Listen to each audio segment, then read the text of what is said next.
हरियाणा के वरिष्ठ कांग्रेस नेता कुलदीप बिश्नोई के पुत्र भव्या बिश्नोई और अभिनेत्री महरीन पीरजादा की सगाई टूट गई है। मार्च में ही दोनों की सगाई हुई थी। महरीन ने खुद अपने सोशल मीडिया पर इसकी जानकारी दी है। महरीन ने लिखा है, भव्या और मैंने सहमति से अपनी सगाई तोड़ने और शादी न करने का फैसला किया है।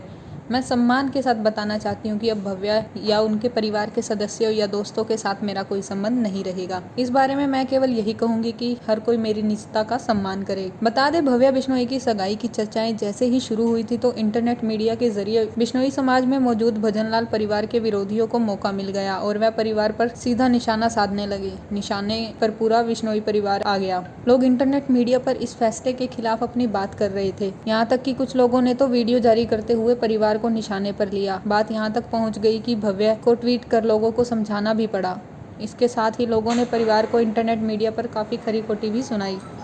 बेशक परिवार ने इस मसले पर कुछ नहीं कहा, मगर बाद में 5 फरवरी को तार्किक आधार पर भव्या बिश्नोई ने विरोधियों का जवाब भी दिया, मगर फिर भी यह मामला शांत नहीं हुआ। यहाँ तक कि महरीन ने बिश्नोई समाज को भी अपना लिया था। इसके बाद भी वह विवाद आगे बढ़ता गया। भव्या के रिश्ते को निशाना बनाने के बाद 5 फरवरी को एक इंटरनेट मीडिया पोस्ट भी वायरल हुई, जिसमें भव्या ने अपना दर्द साझा करते हुए कहा था कि किसी और के विवाह को लेकर इतनी रुचि व तकलीफ मुझे पहली बार देखने को मिली है। जितनी दिलचस्पी मेरी मंगनी को लेकर आप दिखा रहे हैं, यदि इसकी आधी दिलचस्पी भी मेरे चुनाव में दिखाते तो शायद बिश्नोई समाज को एक और सांसद मिल जाता और मैं समाज की आन बान शान को आगे बढ़ाने में और भी बड़ा योगदान दे सकता था। भव्या ने कहा था, कुछ लोग जो राजनीति स्वार्थ से लिप्त समाज में धनियों से प्रभावित होकर कॉपी पेस्ट कमेंट लिख रहे हैं। मैं उनसे जानना चाहता हूँ कि 29 नियम में ऐसा कहाँ लिखा गया है कि इंसान अपनी मर्जी से शादी नहीं कर सकता। जो साथी बुरी भाषा का प्रयोग कर रहे हैं, इसके साथ ही यह वही लोग हैं जो मुक्तिधाम मुकाम में जुआ, शराब और सिगरेट का सेवन करते हैं। दूसरों पर कीचड़ उछालने से पहले खुद को सुधारो, इसी में समाज की भलाई है। भव्या ने पोस्ट में बताया था कि कोई भी व्यक्ति बिश्नोई केवल जन्म से नहीं बल्कि कर्म से बिश्नोई बन सकता है।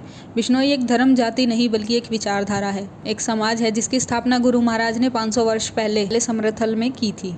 तब भी अनेक धर्म व जातियों के लोगों ने 29 नियमों को अपनाया था और वे बिश्नोई कहलाने लगे। आज भी बच्चा, बूढ़ा, पुरुष, महिला जो मुकाम जाकर पाल लेकर 29 नियमों को अपनाकर बिश्नोई बन सकते हैं। उन्होंने आगे बताया कि महरीन को पाल लिए 6 महीने हो चुके हैं। मेरी आपसे यही प्रार्थना है कि महरीन को समाज में सम्मान दे, वह सम्मान स्वरूप उसका स्वागत करे। वैसे भी उन्हें बिश्नोई बने 6 महीने हो चुके हैं। उन्होंने यह भी कहा था कि हमारा समाज संख्या की दृष्टि से बढ़ रहा है तो इसमें खुशी होनी चाहिए। महरीन ने अपने नोट में लोगों को उन्हें प्राइवेसी देने के लिए कहा और लिखा कि वह अपने काम और भविष्य की परियोजनाओं को जारी रखेंगी। उन्होंने लिखा, मैंने और भव्या बिश्नोई ने अपनी सगाई तोड़ने और शादी के साथ आगे नहीं बढ़ने का फैसला किया है। यह फैसला एक ऐसा फैसला है जो सौहार्दपूर्ण है। उन्होंने कहा कि वह भविष्य में बिश्नोई परिवार के साथ कोई संबंध नहीं रखना चाहती। नोट में लिखा, दिल से सम्मान के साथ मैं कहना चाहती हूँ कि अब भव्या बिश्नोई और उनके परिवार के किसी सदस्य या दोस्त के साथ मेरा कोई संबंध नहीं है। इस बारे में मैं केवल यही बयान दूंगी कि मुझे उम्मीद है आप मेरी निजता का सम्मान करेंगे, क्योंकि यह एक निजी मामला है। इस बीच मैं काम करना जारी रखूंगी और अपने भविष्य की परियोजना और प्रदर्शनों में अपना बेस्ट देने की उम्मीद करूंगी। भव्या ने परिवार को बदनाम करने वालों को चेतावनी दी। 2 दिन पहले महरीन और मैंने मूल्यों और अनुकूलता में अंतर के कारण पारस्परिक रूप से अपनी सगाई को समाप्त करने का फैसला किया है। मैंने महरीन और उनके परिवार के प्रति अत्यधिक प्रेम दिखाया। मुझे लगता है कि हम दोनों एक दूसरे के लिए बहुत अच्छे थे। मेरे और मेरे परिवार के बारे में झूठ फैलाने वाले कुछ लोगों के लिए मैं आपको कोई स्पष्टीकरण नहीं देना चाहता। अगर झूठ मेरी जानकारी में आते हैं तो मैं आपको उनके लिए व्यक्तिगत और कानूनी तौर पर जवाबदेह ठहराऊंगा। मैं और मेरा परिवार ईमानदारी के साथ रहते हैं। महिलाओं के लिए मेरे मन में सबसे अधिक सम्मान है। अगर असत्य, कीचड़ उछालने से मदद मिलती है तो कृपया मदद ले। मैं महरीन और उसके परिवार के लिए प्यार, खुशी और तृप्ति के अलावा कुछ नहीं चाहता। महरीन के भविष्य के प्रोजेक्ट और परफॉर्मेंस को लेकर शुभकामनाएं।